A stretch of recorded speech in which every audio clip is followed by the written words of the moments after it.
আমার সাথে কোনো আসলে বিয়েই ছিল না, সে আসলে বিয়ের প্রতিশ্রুতিতেই আমার সাথে হচ্ছে দর্শন করছে।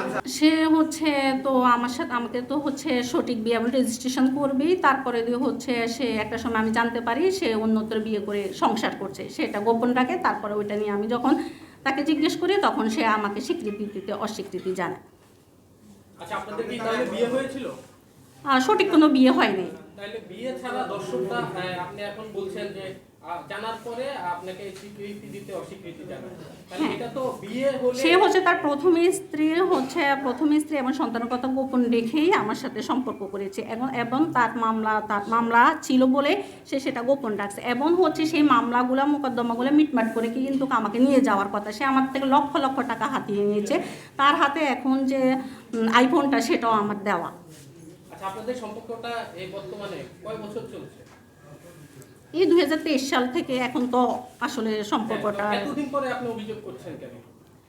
কারণ যেহেতু দর্শন আপনি বলছেন যে আপনি দূষিত হয়েছেন, তার দ্বারা দর্শনের শিকার হয়েছেন, তাহলে আপনি যখন হয়েছেন প্রথমবার তখন আপনি এটার আইনানুগ ব্যবস্থা বা আপনার পারিবারিকভাবে এটা কেন করলেন না? এই 2025 সালে এসে 2 বছর 3 বছরে এসে কেন করছেন?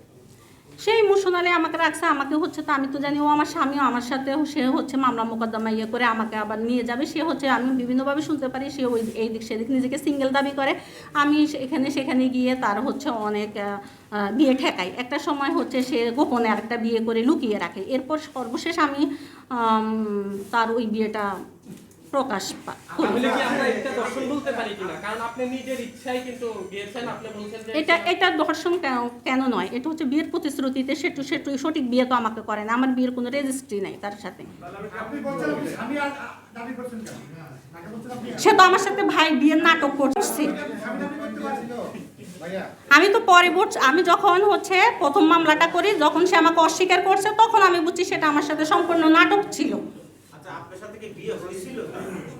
আমি তো মনে করছিলাম যখন যে ঘটনাটা একটা মামলা নিয়ে আসছিল এই সময় ওটা আমি ভাবছিলাম আমার বিয়ে, কিন্তু যখন আমি মামলা দায়ের করি নির্বাহী কোর্টে সে অস্বীকার করে। তারপরে তো আসলে আমার সাথে কোনো আসলে বিয়েই ছিল না, সে আসলে বিয়ের প্রতিশ্রুতিতেই আমার সাথে হচ্ছে দর্শন করছে।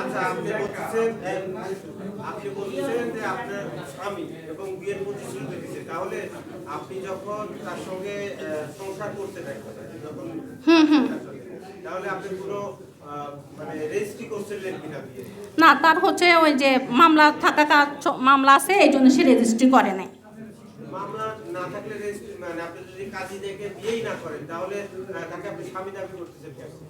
সে তো আমাকে ইমোশনাল ব্ল্যাকমেইল করছে। এটা